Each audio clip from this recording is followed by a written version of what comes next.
Bismillahirrahmanirrahim. Assalamualaikum warahmatullahi wabarakatuh. Alhamdulillahirabbil alamin. Wassalatu wassalamu ala sayyidina Muhammadin wa ala alihi wa sahbihi ajma'in wa ba'du. Saudara-saudariku, semoga Allah senantiasa memuliakan kita semua, melindungi kita, menyehatkan kita, dan membimbing kita untuk lebih baik dalam berkehidupan. Izinkan di kesempatan ini, seperti kami pernah janjikan, untuk menjawab beberapa pertanyaan-pertanyaan yang teman-teman ajukan setelah juga tadi malam atau kemarin malam kita live di Aqsa. Mohon izin saya bacakan ya, di antara sekian yang bertanya. Ada akun Ipong. Assalamualaikum Ustaz. Waalaikumsalam warahmatullahi wabarakatuh. Mengenai tentang, kalau sudah pakai mengenai nggak usah pakai tentang ya. Kalau sudah pakai tentang tidak pakai mengenai. Jadi kalau kita katakan mengenai tentang pepeo gitu. Anda hampir mengulang kalimat yang sama. Nggak apa-apa ya, sedikit biar energinya makin bertambah. Ini insya Allah bisa pulih dengan cepat. Tentang bayi yang meninggal, apakah benar bayi itu akan masuk surga? Dan apabila bayi itu masuk surga, apakah bisa bayi itu membawa kedua orang tuanya ke surga? Yang pertama, izinkan saya, jika ada menimpa di antara saudara-saudariku terlahir anak dan meninggal, izinkan saya turut mendoakan semoga Allah subhanahu wa ta'ala menerima segala yang terbaik dari bayi itu, menjadi buah hati terbaik untuk kedua orang tuanya, dan menjadi syafaat terbaik untuk kedua orang tuanya. Bayi yang meninggal tentu belum masuk dalam kategori balik yang dihisab, sehingga berada dalam keadaan yang terbaik ketika kembali kepada Allah subhanahu wa ta'ala.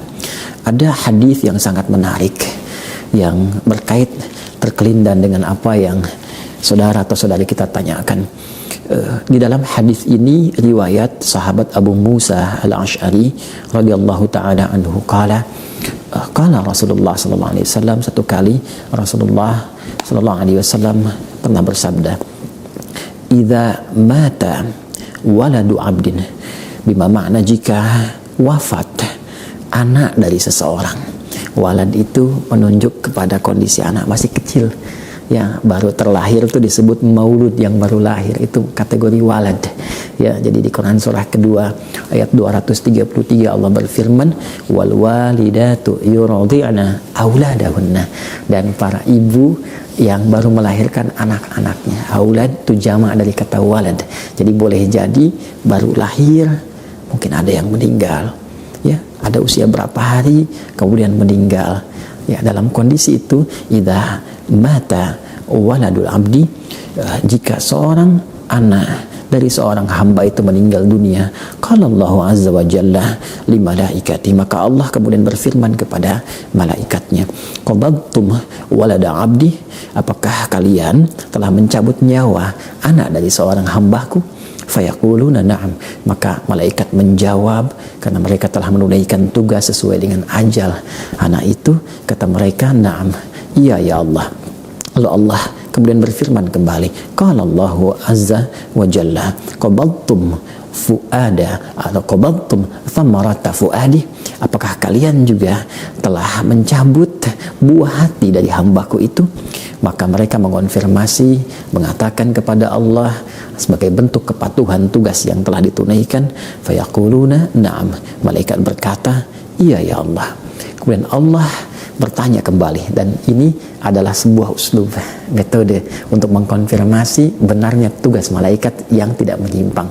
Allah sangat maha tahu, sebelum terjadi, sedang terjadi, akan terjadi, tak perlu bertanya pun Allah sudah tahu. Tapi kalau di Quran, di hadis kita temukan Allah bertanya, itu untuk mengkonfirmasi kebenaran dari apa yang telah Allah tetapkan. Malaikat tidak pernah menyimpang, tidak pernah bermaksiat, karena itu ditunjukkan kepada kita di buktinya ya. Maka Allah berfirman lagi kepada para malaikat, madza qala abdi, apa yang kemudian dikatakan oleh hambaku yang anaknya meninggal itu ya, apa sikap dari hambaku yang anaknya telah meninggal itu?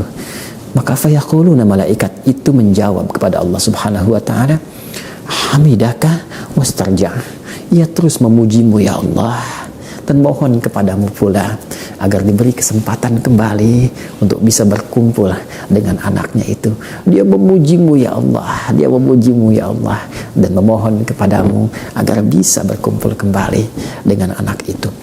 Maka Allah subhanahu wa ta'ala berfirman, faqala Allah azza wa jalla, ibnu lahu baitan fil jannati wasammuhu bi baitil hamdi. Masya Allah, bangunkanlah untuk mereka di surga satu tempat, satu rumah, dan namai rumah di surga itu dengan nama Baitul Hamdi, yaitu rumah tempatnya orang-orang yang telah memuji, rumah pujian, rumah yang mengembalikan segala hal kepada Allah subhanahu wa ta'ala. Hadis yang pertama. Hadis yang kedua, ada yang diriwayatkan oleh sahabat Anas bin Malik radhiyallahu taala anhu, yang dikonfirmasi oleh Imam Al-Hakim An-Naisaburi, bahwa satu kali ada seorang sahabat bernama Uthman bin Maz'un radhiyallahu taala anhu. Beliau kehilangan anaknya. Ya, beliau mendapati anaknya yang masih belia wafat sesuai dengan ajalnya, kembali kepada Allah subhanahu wa ta'ala. Kemudian beliau bersedih.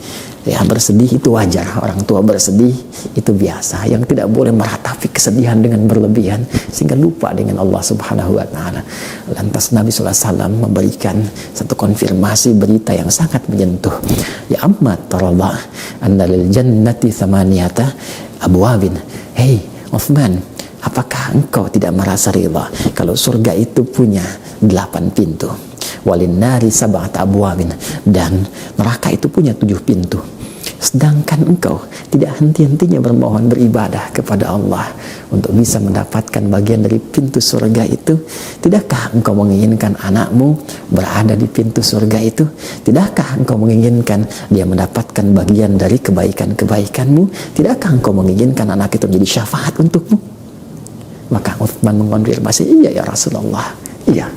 Maka sahabat bertanya, ya Rasulullah, apakah untuk kami juga ada demikian? Maka Nabi mengatakan, ya, liman sabara. Liman sabara. Ya, kata Nabi, bagi siapa yang terus bersabar, dan mendekat kepada Allah subhanahu wa ta'ala, wa hamidallah bima makna, dan memuji Allah subhanahu wa ta'ala, mengembalikan segala hal kembali kepada Allah subhanahu wa ta'ala. Karena itu saudara atau saudariku yang bertanya tentang persoalan ini, cukuplah 2 hadis tadi mengonfirmasi kepada kita bahwa sangat berpeluang besar anak kita, anak Anda, anak siapapun, sepanjang dia terlahir kemudian dia belum tumbuh menjadi balik dan wafat kembali kepada Allah sesuai dengan ajalnya, boleh jadi itu tabungan terbaik untuk Anda. Toh, mohon maaf, Allah telah mengatur semua ajal.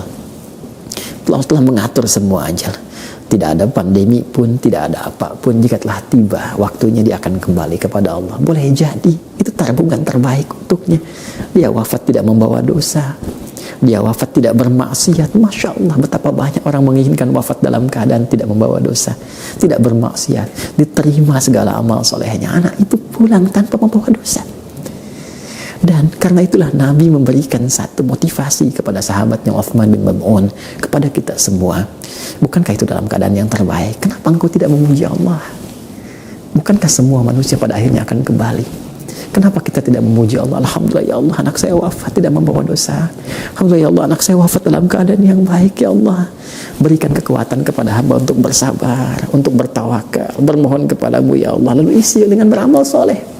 Dan dengan amal soleh itulah Nabi mengonfirmasi, boleh jadi amal soleh Anda, keikhlasan Anda, ketawakalan Anda kepada Allah, kesabaran Anda, itu yang menjadikan Anda mendapatkan peluang anak itu diterima oleh Allah dan menjadi syafaat untuk Anda, dan dikumpulkan bersama di surga dalam kebaikan seperti Nabi yang telah konfirmasikan.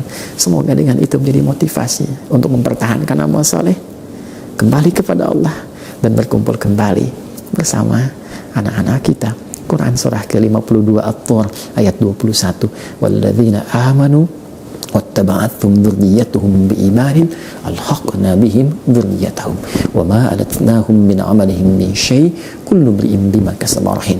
Dan jika ada orang tua beriman, beramal saleh, diikuti anaknya, keturunannya beriman, beramal saleh, kami akan kumpulkan mereka semua di surga dalam kebaikan-kebaikan. Tapi itu pilihan, kembali kepada Anda. Jika Anda ingin beramal soleh, Anda bisa berkumpul. Tapi jika Anda terus kecewa, terus meratap, boleh jadi pertemuan itu sulit untuk terjadi. Kullu mri'in bima kasaba rahin. Semua tergadai dengan pilihannya. Semoga Allah memberikan yang terbaik dan memberikan istiqomah kita untuk menjaga amal soleh sampai kembali kepada Allah, bertemu dengan keluarga tercinta. Demikian, subhanakallahumma bihamdika, asyhadu an la ilaha illa anta, astaghfiruka wa atubu ilaik. Assalamualaikum warahmatullahi wabarakatuh.